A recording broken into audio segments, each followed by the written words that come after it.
Hello everyone, Gabby here, and before we get back to today's episode, I would like to thank our sponsor, HelloFresh. So if you know anything about me, you know that I absolutely do not enjoy cooking. I don't like going to the grocery store. I don't like having to figure out recipes, and then I'm really impatient because I'm so busy. Just standing there knowing that I could be working just it kills me, you guys. And that's where HelloFresh comes in. Whether you're craving a hearty comfort food, trying to please picky eaters, or looking for a calorie smart meal plan, HelloFresh has all of those options and more available on a rotating menu of 50 recipes to choose from every week. They take the guesswork out of your daily meal prep routine, which is huge, especially if you're very busy. Plus, every single recipe is easily customizable, so each meal is just the way you like it. There's always options available to trade or upgrade proteins or swap out side dishes. So don't waste time. Get 10 free meals at hellofresh.com/freemo. Applied across 7 boxes. New subscribers only. Varies by plan. That's 10 free HelloFresh meals. Just go to hellofresh.com/FREEMOE. Free Mo.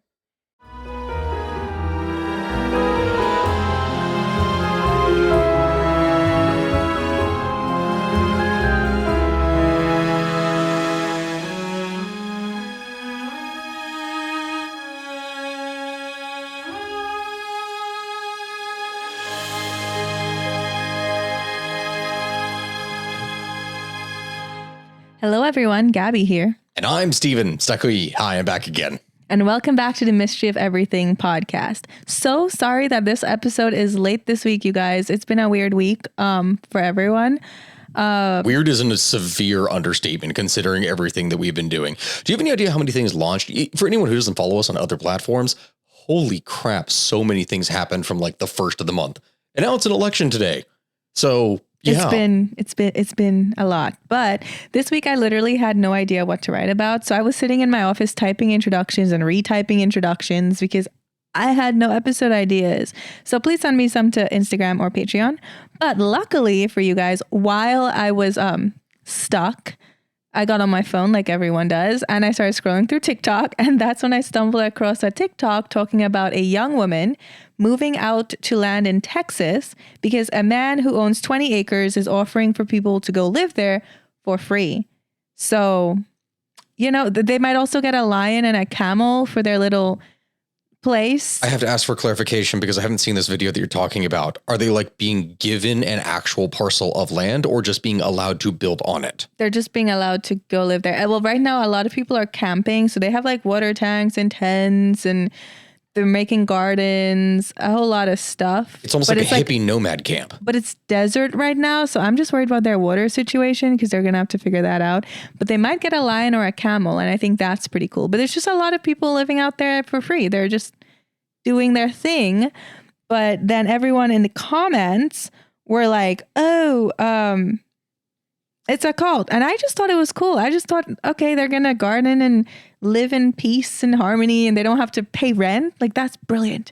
It's genius. But I think everyone in the comments was like, no, it's a cult. It's the start of a Hulu special. Honestly, from what you described, it very well could be, because I could see this as being like the actions of some kind of like eccentric millionaire or something who's like, oh yeah, you know what? I'm just going to do this and build my own thing. Or exactly as the people are saying, it's a cult. I just think it's a guy. If you guys want to go follow this, it's like Rebuilding Atlantis on TikTok is the account. And I'm fascinated. I'm here for it. He's just doing his thing. I mean, I wouldn't let people live on my land because isn't that like a whole squatters thing? Well, squatters is a different thing. Squatters is the occupation of an actual like house or something. You can have people who are squatting on land, but if they have been given permission to live there, they are not squatting. Squatting is something to where, let's say that you had a person who, there was a case of a guy who went and built a cabin just like in a park somewhere, that it wasn't his land. He just built it in this area. And then when the actual owners of it came in and are like, hey, you don't actually own this thing.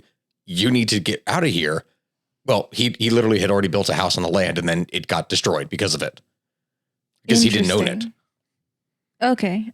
So yeah, maybe it's fine, but I think it's cool. But, this whole thing with everyone calling it a cult, and I was thinking, no, it's not a cult. It really made me wonder if I would accidentally join one day. Gabby, as your husband, yes, you would. And you would do it in one of two ways. Either one, you would do it just, as you would say, for the vibes, because you thought that the vibes looked pretty cool and you wanted to try it out, and you'd be doing it for the meme. And then halfway through, you'd realize, oh crap, I'm in too deep. Or two, you would run away from something and then you'd end up getting involved in a cult because you thought that it was. You wouldn't want to be in a cult from at the base level. You want to be at the top, you would want to be higher up in the cult, because then I feel like it's more for the vibes. I wouldn't just want to be some random person in a cult. There's no fun in that. You want to be inner circle. No, the majority of the big cults, like the famous ones, are basically pyramid schemes. And obviously you want to be at the top of the pyramid. Exactly. But anyway, so that got me thinking. This whole thing got me thinking about what are cults and how do we identify cults. So this episode is going to kind of look at how cults are established. And then in future episodes, I want to look at specific cults that occurred. Because you were telling me about one. Was the tea one? Yeah, a tea company started a cult. It was like either Celestial or Yogi, something along those lines. It's like one of those big tea brands that you see in the store. Like if you go, for anyone who's like an American audience member listening to this, if you go into the tea section in like a Walmart or a Kroger or a Publix or just whatever it is you have, and you find the Celestial tea, that stuff, or it's like it's either Celestial or Yogi. One of those was straight up started by a cult. Yogi tea. It was associated with a spiritual leader who popularized Kundalini yoga in the US in the 1970s.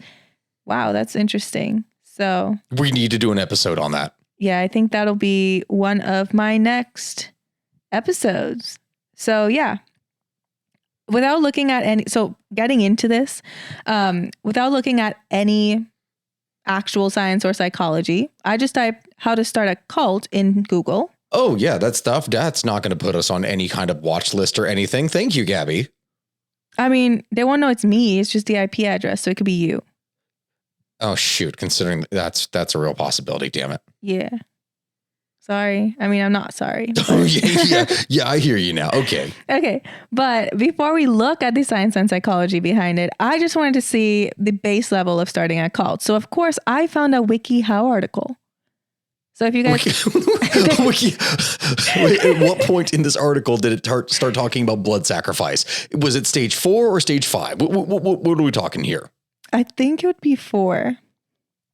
You'll see what I mean. But there's a WikiHow... please. There's a WikiHow article for everything. I mean, literally everything.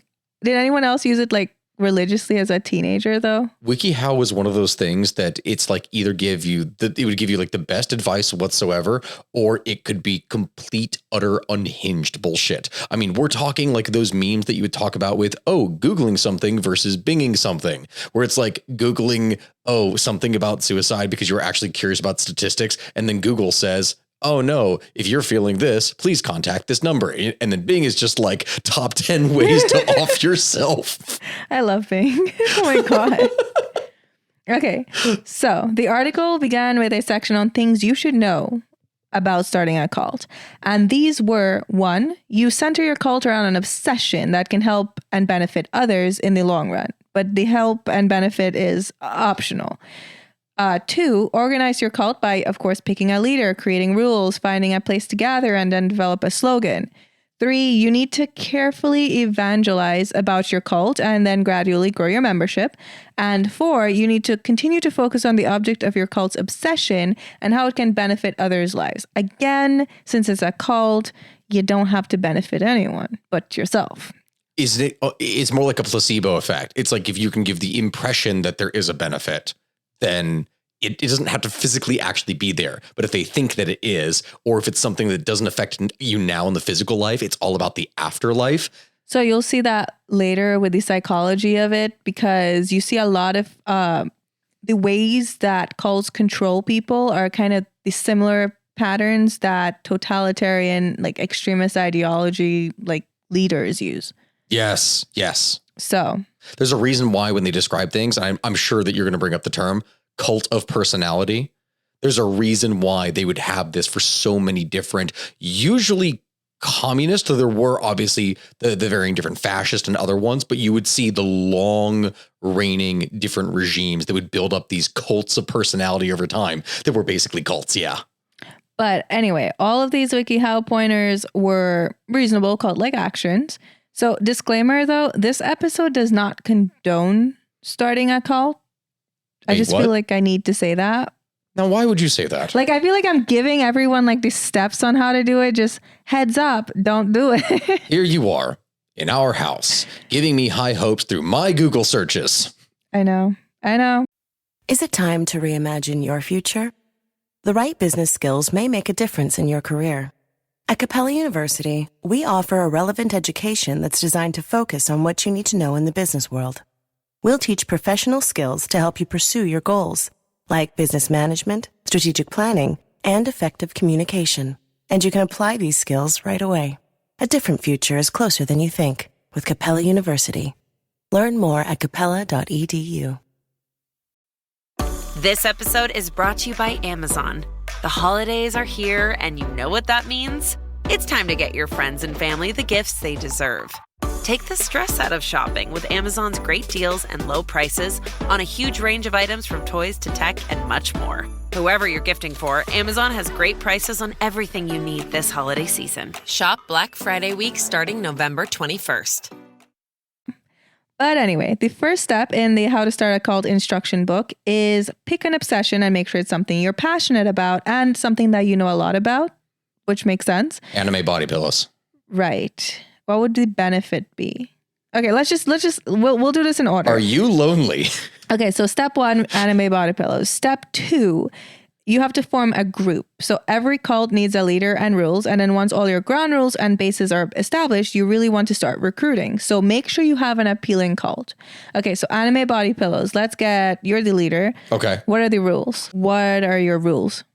Figures must be above the age of 18. Right. Very, very. That's an important thing to stress from the very beginning, considering especially how in many the stuff. Anime body pillow community. Extremely Okay. important. What else? Second thing, you know how there's like the expression like "don't bite the hand that feeds" and "don't shit where you eat" and that kind of thing. Yeah. Well, this is "don't go where you sleep." Go, with the other term for "go" being like if you were going to arrive at something.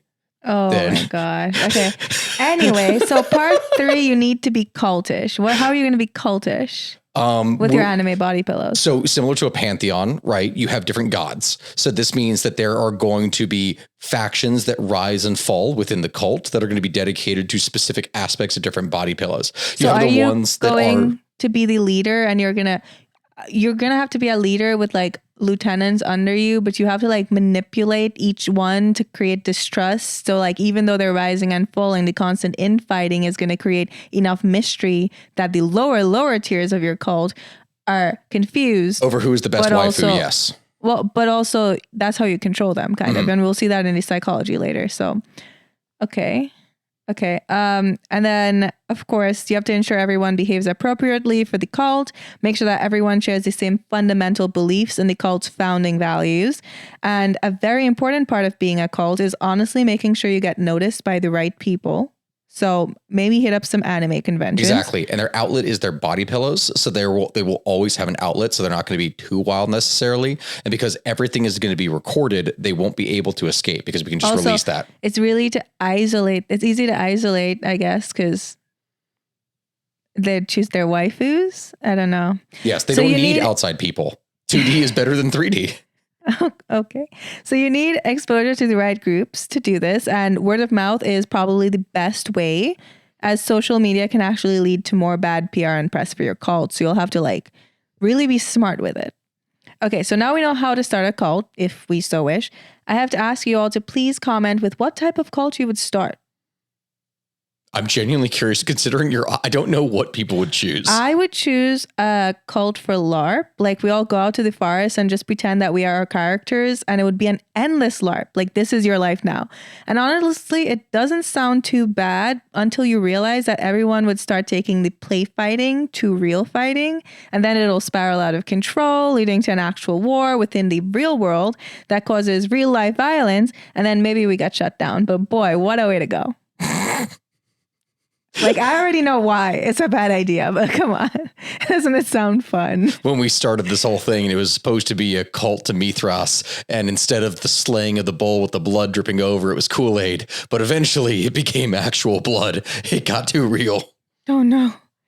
But yeah, I probably thought about that a little, So anyway, next up, we need to look at what makes a cult a cult. Like, what are the warning signs?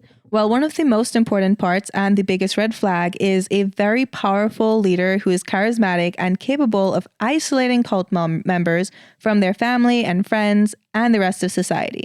So the thing about cults is that not everyone has a bad experience, though. Some people stay members of a cult for their entire lives, while others leave and say it was awful. But some have left and said that they had a really good experience.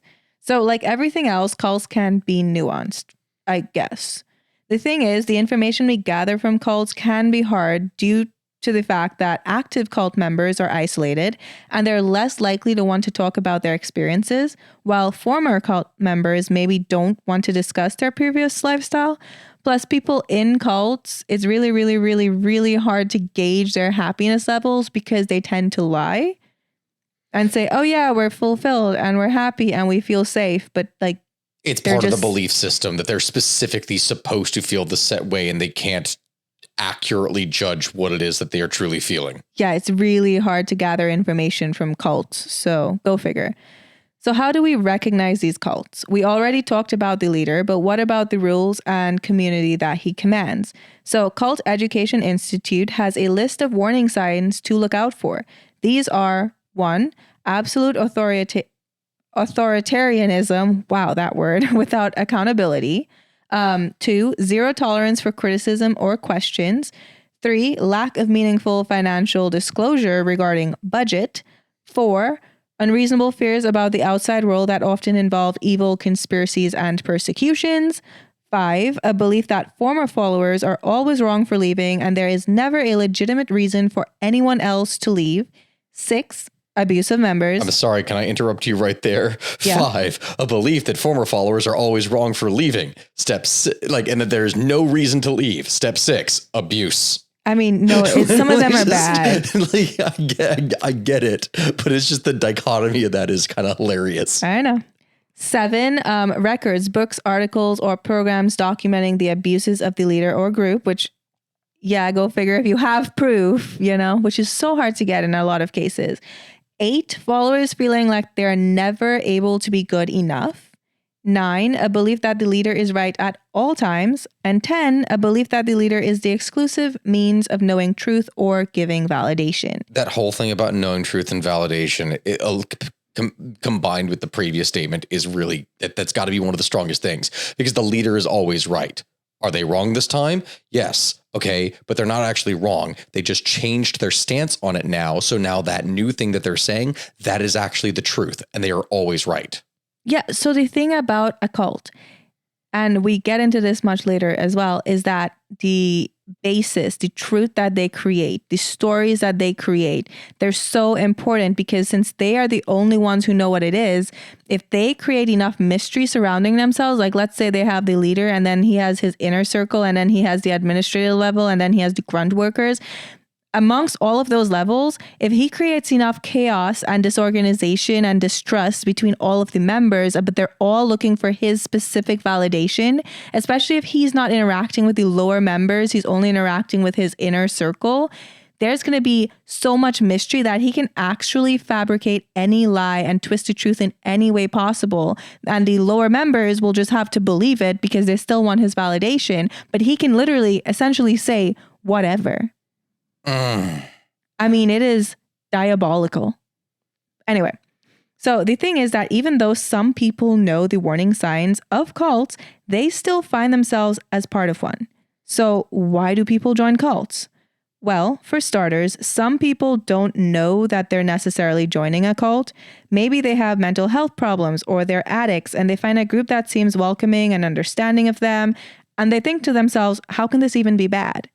A lot of people who join cults really are searching for community and a place to belong. There was one case of a young man who ended up saving his mom from a cult by literally getting her to just join a book club. And it was a true crime one, or I don't know. But I I'm could not easily see even that. joking. Sometimes people are so lonely that they find community any way that they can. And that's when you're the most vulnerable and the most likely to end up recruited to live on a ranch out west where you aren't allowed to ever leave again.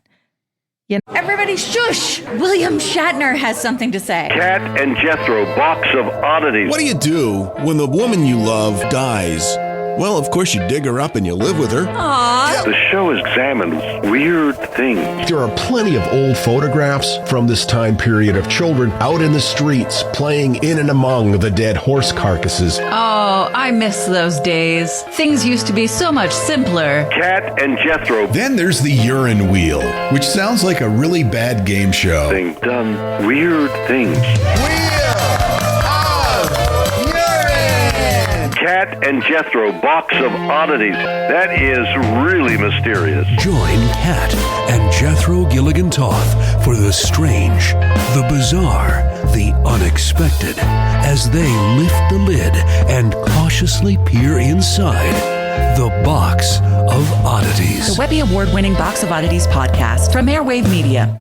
So this is History Uncovered, and I'm Kalina. And I'm Austin. We are the co-hosts of the show. History Uncovered is a podcast presented by All That's Interesting, where we both are writers. We cover all sorts of topics: true crime, unsolved mysteries, history, folklore, the paranormal, you name it. We've been doing this now for more than 100 episodes, covering a wide range of topics, and probably something that's bound to be interesting for everyone out there. Absolutely. And in addition to our normal episodes, we also do a history happy hour about the recent news in the world of history and archaeology, which we cover daily on the site, as well as important historical anniversaries. We also have done some special series. We've done one on the Titanic, doing one on Jack the Ripper, done one about some famous UFO sightings. So if all of that sounds like something that might be interesting to you, and you like having a good time, learning new things, and maybe laughing or just groaning at some bad puns, check out History Uncovered everywhere you get your podcasts.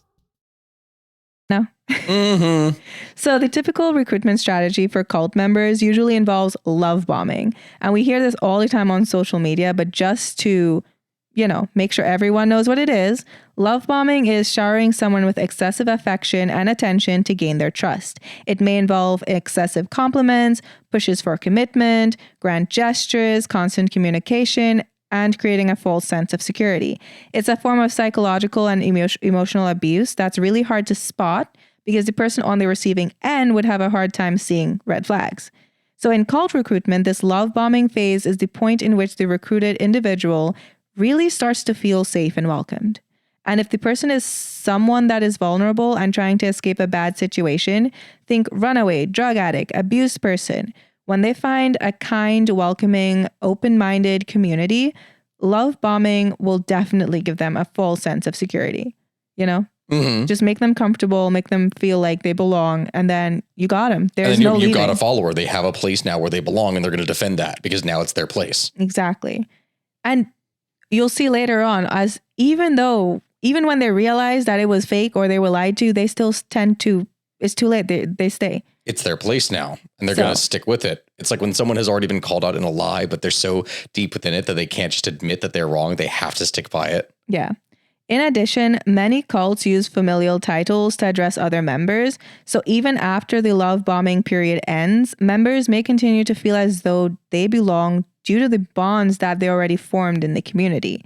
And the longer someone remains as a part of the cult, the harder it is for them to leave, of course, because their community bond is so strong at that point that they would lose everything they know. So this means that even if someone doesn't necessarily agree with everything happening, and they may realize that they were deceived, they may not want to lose their community and they decide to stay because they essentially could get excommunicated. Like they'll lose everything because go figure, the members within the cult who they're not friends with aren't able to talk to people not in the cult typically,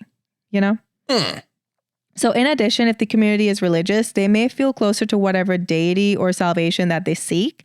And that can also make it really hard for them to leave, because if you're promised like, oh yeah, if we do this, then you'll for sure be saved and your whole family will be saved. And like, you'll be the top tier of heaven. then of course they're not going to leave, even if they think they're being lied to, because they're like, oh no, I'm risking actually losing this. Yeah, because what if I do? Then what if he's right? What if all this happens and I'm in too deep? Exactly. So interestingly enough, in cults, individuals tend to lose their autonomy. But the ironic thing is that for many individuals, the act of joining the cult tends to be an expression of their autonomy initially. Like for the people, like the kids who run away from home, or like the person who's trying to escape an abusive spouse, and then they run away to a cult. Cults tend to frame any outsider trying to deter the individual from joining as controlling them by saying things like, quote, are you really going to let that person determine how you should live your life? So they twist it. See, like, oh, you should definitely join us, because them telling you to not join is them just trying to control you. Mm-hmm. And you found something that makes you feel welcome. So you should definitely, be independent. Choose this. It's twisted. It's like a twisted form of peer pressure to create a false sense of community. I mean, It's not a false sense. It is a sense of community, but it's like a community with the specific purpose of trying to manipulate you. Yeah. But it's truly the ultimate irony, because for many people, as soon as they are part of whatever cult it may be, they become a part of a group and lose their ability for most individual decision making. In fact, many decisions like what jobs they can have, who they can marry, who they're allowed to interact with, if they're allowed to have kids, what they're allowed to believe, and in some extreme cases, when they can eat, sleep, or even die, are all things that they may no longer be able to choose for themselves. So, not fun. Yeah. So how are people in cults controlled? We touched on it earlier with a few topics, but how intense can it get? Well, I actually found an article on how totalism works. It was written by Alexandra Stein, who is a former lecturer on social psychology, and her work focuses mainly on the social psychology of ideological extremism. Okay, wait. You see totalism. So we're talking communism, right? Yeah. Yeah, okay. So crazy thing, she was in a cult. We'll go into this later. She was in a cult, and because she was in a cult, when she got out of the cult, she just started looking into how this could even happen in the first place, because she was smart. She is smart. And then a lot of it, she looks at how like dictators can just like brainwash, like North Korea. Mm-hmm. I mean, come on. So a lot of her work, she has like essays and books out, and I have it linked in my references. So if you guys want that, make sure to email me. I'll send you the link so you can probably look up her books, but it's pretty fascinating stuff. Have you seen any of the videos that have been going around? I'm not sure, because we're on different sides of TikTok. I already know. Have you seen any of the videos of the guy who is the North Korean defector, that he's just out on the streets talking to people about his experiences? So he has like a sign on him that says, I'm a North Korean defector. Ask me anything. And it's just like him talking about and explaining his experiences. No, I'm on the side of TikTok where is the North Korea propaganda, so it actually looks kind of nice. So I've seen that. So one of the things that he talked about, I just saw this video this morning actually, is that and this goes as part of the cult of personality thing I was mentioning here before. So the Kim family, right? You have Kim Jong-un, Kim Jong-il. The Kim family is the ones who rule North Korea, and their portraits have to be in every single North Korean person's home. And randomly, you will have inspectors that just show up to your house. And that if your portraits look like they are shabby, they're not being taken care of, they wear these white gloves. And if they run their white gloves along the portrait's top and a layer of dust is on them, you go to jail, because it means that you were not showing proper reverence and actually maintaining the portraits. Interesting. What? Yeah. Yeah, my part of North Korea just shows how amazing their healthcare is, and nobody pays for healthcare, and food is free. They have no food half the time. It's free, according to my side of TikTok. I hope you like it. It's nothing. Oh my God.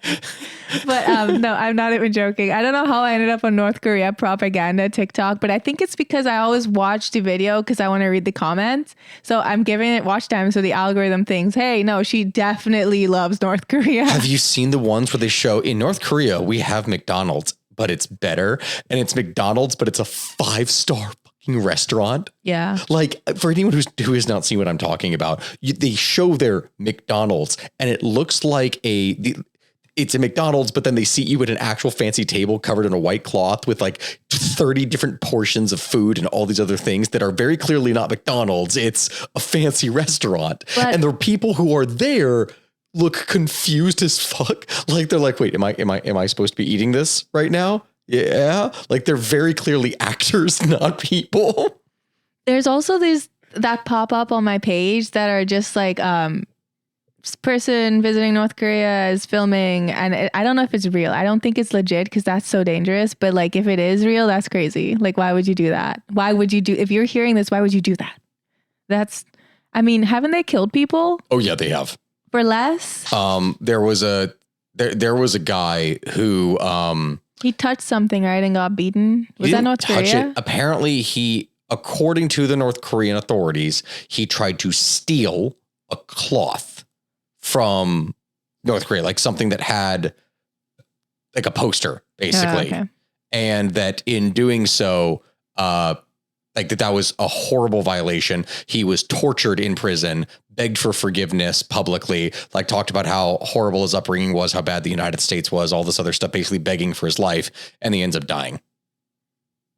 Yeah. So I don't know why anyone would film. But anyway, we got off topic, but yeah, basically it's talking about, and in the essay, I didn't go into it a ton because I didn't want to stray into politics, but obviously it goes into a lot of how dictators like that control the people around them and under them.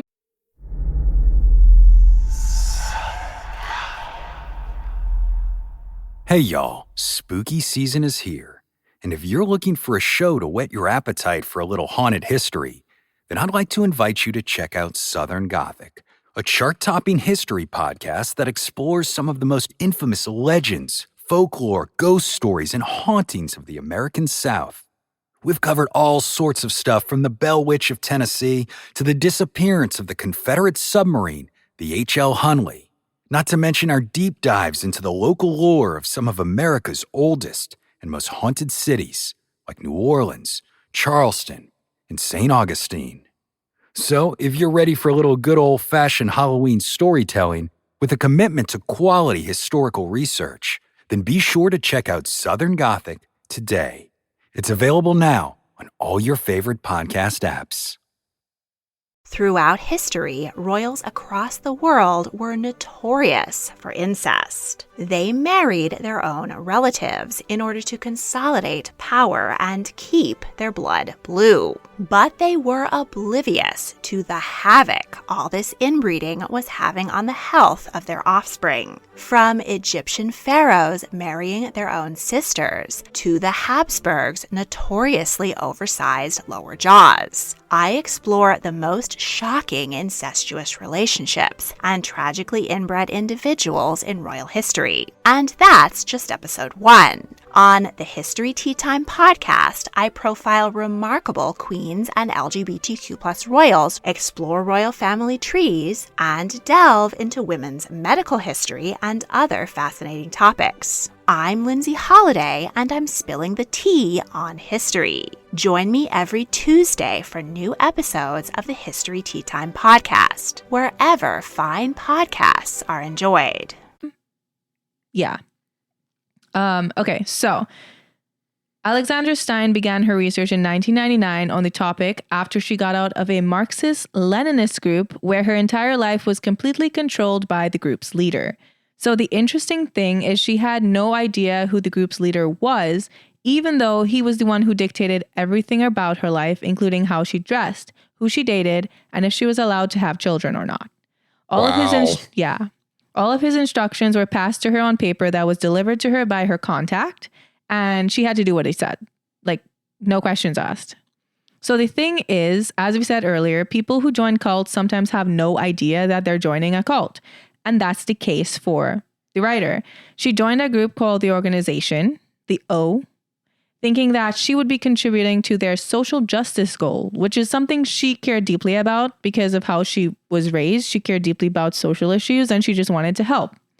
However, upon joining the group, all of her jobs, so the group would give them all jobs, and all of her jobs seemed completely irrelevant to what she signed up to do because she signed up to help with social issues. So she ended up getting jobs making bread. She worked in a factory. She wrote business computer programs. She basically just had a lot of hard grunt work. Like they were overworked. And when she asked how this contributed to their goal of social justice, the answer she got was not clear. And eventually she just stopped asking. This is giving me vibes of like the art student that says, yes, in my perfect communist utopia, I would be like the greatest. No, you would be in the factory or the coal mine. Get to work. I guess. So the longer she was in the group, the message stayed the same. They were told that they had to struggle with things that they were doing, and it would help them become better people, and it would transform themselves so they could better contribute to the brave new world where they would be able to fight for the liberation of the oppressed. So basically they were being overworked, like worked to the bone, and it was to make them stronger so that eventually in the brave new world, they could be people who can champion equality, I guess, for oppressed people. Yeah, it's by being oppressed themselves with it. Okay, yeah. Okay, it's a Marxist-Leninist group, Stephen, where there are high hopes. I know. So as the time went on, all of the low-level worker members were just exhausted and super drained to the point of no longer even asking questions. Like literally, she was there for so long that she just could not. She was too tired to even like question what was happening anymore, you know? So luckily, she was able to finally leave along with 2 other members. And I think the fact that she found 2 other people who were willing to leave was huge because together they could deconstruct what they were brainwashed with. Because you need to have people who know what you went through to tell you like, hey, no, that was just That also sounds incredibly risky because if you're communicating with someone, there's a very real risk that they're just going to report you. Well, they left together. So all 3 of them left and they were able to break all of the brainwashing that had happened to them, luckily.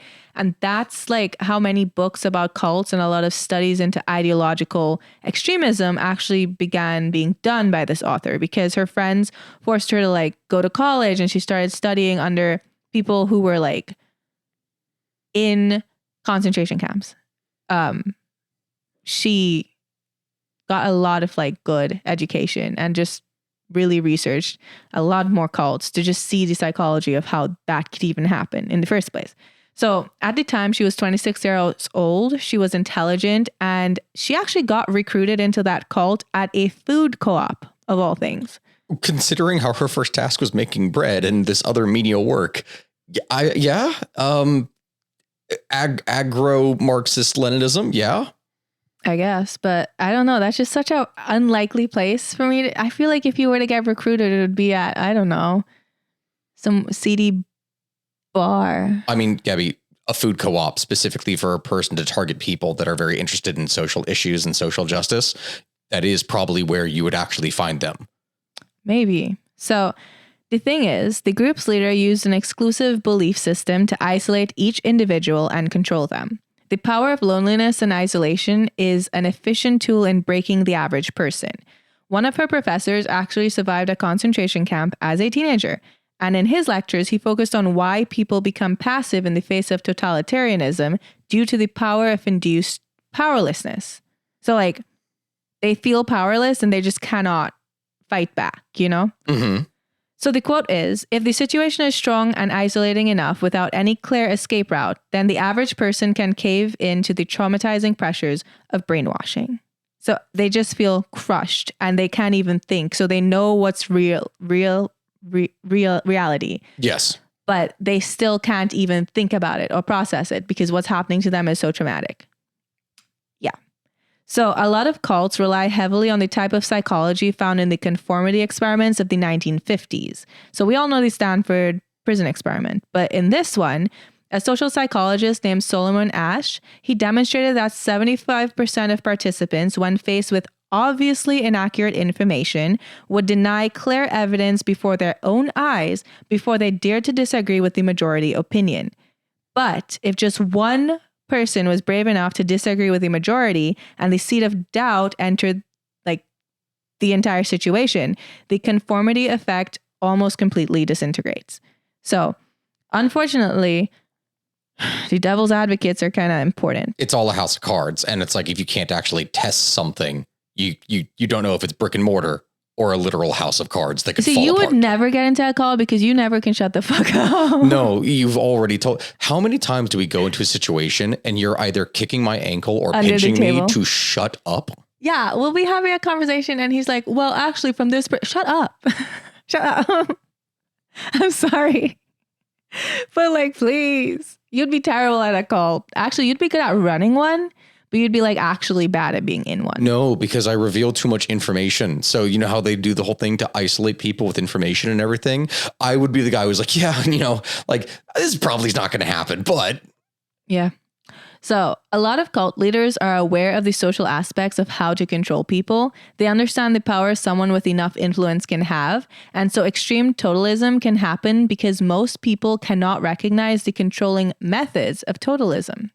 So there was a cult called the Newman Tendency that operated very similarly to the cult The Organization that the writer of this essay was in. So the Newman Tendency was run by a former philosophy lecturer for over 40 years, right?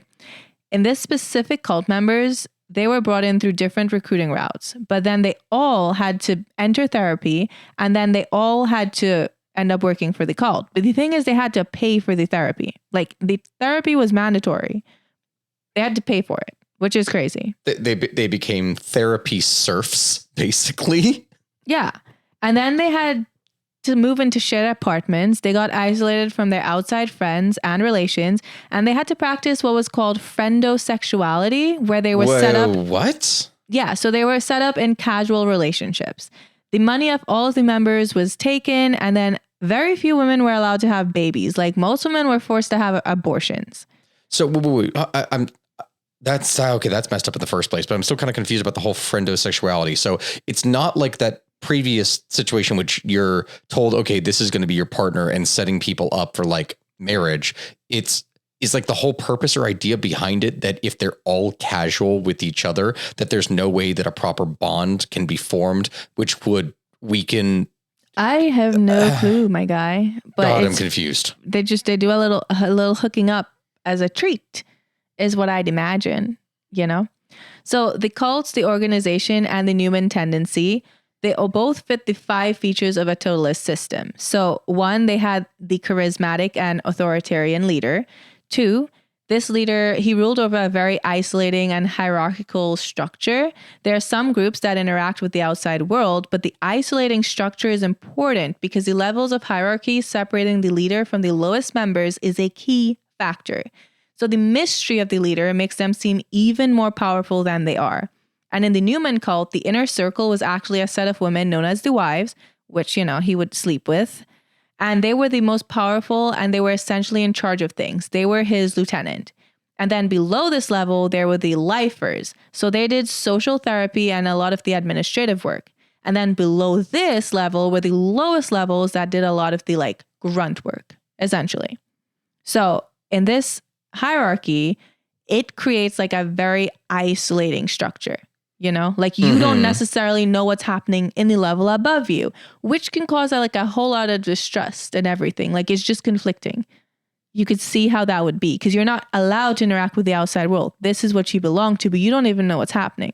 What do you get when you take 2 childhood friends with a passion for unexplored history and a whole lot of booze? You get the goofiest game in history, Queen's Podcast. Hi, I'm Nathan. And I'm Katie, and we're the host of Queen's Podcast. Join us while we spill the tea on women from history. We get into all kinds of stories here, like biographies of lesser-known figures. For instance, Saida Altura, powerful pirate queen. To the stories you might already know, like Marie Antoinette or Cleopatra, but with a fun twist. Each queen is paired with a cocktail that'll totally get you in the mood to hear fun, juicy, and dramatic stories from history. Because history is so much more than just dudes on a battlefield, and we believe that the female perspective and roles are just as deserving of their time in the spotlight. Right. So come get to know these queens. Find us wherever you get your podcasts. Cheers. That would be ominous. Just general anxiety. So the third element is the total ideology. So whatever their exclusive belief system is, all of it is controlled by the leader.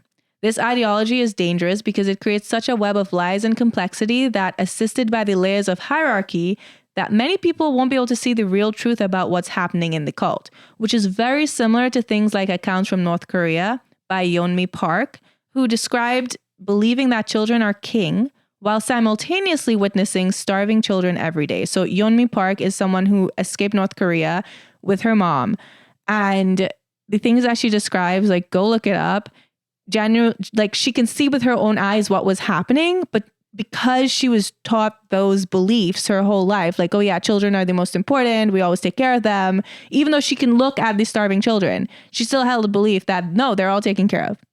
Yeah, it's doublethink. Like, it's the 1984 concept of doublethink, of like faced with reality of one thing and then denying it and saying, no, it's this thing. Fire is cold, water is dry. So essentially they're told that they can't understand. So in a lot of cults and totalism, people are just told they can't understand the actual truth. So the lowest members just accept what is going on and they become incredibly disconnected from reality. So this makes things that are wildly abnormal or upsetting seem normal. So this happens slowly with propaganda. And then after propaganda, there's the indoctrination stage. And with indoctrination, this is where the totalist system actually gains complete control. With total ideology, no questions or doubts are even allowed, and if you voice any concerns, you may face some grim consequences. So the fourth element is for the leader to use fear. In totalist systems, brainwashing uses coercive manipulation, where terror and love are alternated. So this assists with brainwashing and gaining control, because when people are afraid, they tend to run towards something or someone that they find safe. But in cults, the safe place is also what causes the fear. Which puts you on edge constantly. So it's a complete disconnect. Like, you cannot even think about your reality because you cannot process it. So a researcher at UC Berkeley calls this attachment style disorganized attachment. So this attachment style leads to an emotional attachment to the source of fear and an inability to think about one's feelings.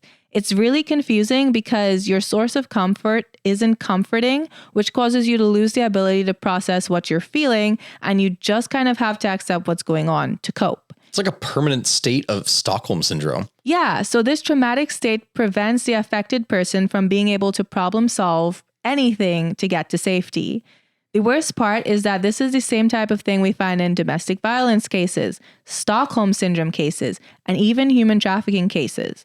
The need for fear in cults explains why many cults have a religious aspect or something to do with the apocalypse. Once that fear is tapped into, the leader of the cult is perfectly capable of manipulating everyone with the hope of salvation. So, in the Newman tendency, the members were in a constant state of fear. They were sleep deprived, isolated, and since they thought the group was a safe space, when they realized it wasn't, by then it was way too late. A lot of the members were actually brought in through therapy, and they were preying on people that were desperately trying to find help. One of the members is quoted as saying, "I was so afraid. You know that story about the elephant? He's hooked up with a chain on the pole and he's trying to break free. Eventually, you can hook the elephant up with a rope because in that animal's mind, it can't break free. That's what it was like for me." This member ended up living in a group house, in a relationship with another follower, working unpaid shifts. They did get a stipend though, but it was really small. And she was even campaigning for the tendency. But the worst part is she still had to call in while she was out campaigning to therapy, which she had to use a payphone that she paid for. Oh my God. Which is crazy because in cults, they take your money typically. Yeah. Like, if you have it, it's gone. So being able to recognize a cult, to recognize tactics, to recognize totalist ideological extremism, and the tactics used to carry out that type of control is vital, especially in today's geopolitical scope. So when I was looking this up and doing a lot of research, a lot of the things were political because in extremist ideologies, people tend to use the exact same psychology, you know? So yeah, I think everybody should be aware because there's a large amount of uncertainty, fear, instability in today's world, and large numbers of people are seeking safety. And this gives cults and totalist regimes the power, you know? It does. And I got to say, the whole point for you're talking about for the stuff for politics, obviously, we're not going to go into a lot of stuff for politics. People confuse this because they don't look at the history and context, psychology, and science behind a lot of what has happened. Like, hell, I'll give you this as a prime example in this, Gab. I think that if you do future stuff here on the stuff with cults, there is a prime example that you would want to look into, both from a cult perspective and also a biology perspective. In the Soviet Union, they developed a new type of communist science where basically this guy got into power within the Soviet cult of personality under Stalin, where this individual, this biologist, could do no wrong whatsoever. He was always right, and basically turned science over on its head by stating that plants were like humans, that members of the same class, as in species, would not compete with each other, because the proletariat would not compete with the proletariat naturally. This sounds so familiar. Yes. So they would do close seeding, where what they would do is they would plant the seeds so close to each other that the roots didn't have room to grow, because it was believed that they wouldn't compete with each other. They would just grow. And through the science, it would drastically increase crop yields. Did they all starve? Oh my God, Gabby, so many people starved to death, millions. Like the amount of failed harvest that came out of this. And have you never looked at a big tree shading all the smaller things underneath and nothing grows in that little range because the shadow? And for years, they denied that anything was wrong, that people were simply just not doing it right. That it was agents of the horrible capitalist West that were sabotaging them. Wow. So, yeah. That would be a good one. It would. But yeah, we should all be aware of, the psychology behind cults. And even if we know better, if we are under enough pressure, anyone is at risk for being manipulated psychologically. And by the time you realize, it's probably too late. So I hope this episode helped you understand kind of what's going on in cults. I think I'm going to do a few follow-up episodes on different cults that have existed in history. So look out for those. And thank you guys again for your support. If you have a favorite cult, like one that you really want people to know about, send that in. The spicier, the better. On Instagram. And make sure to check us out on Patreon. Bye, guys. Goodbye, everyone.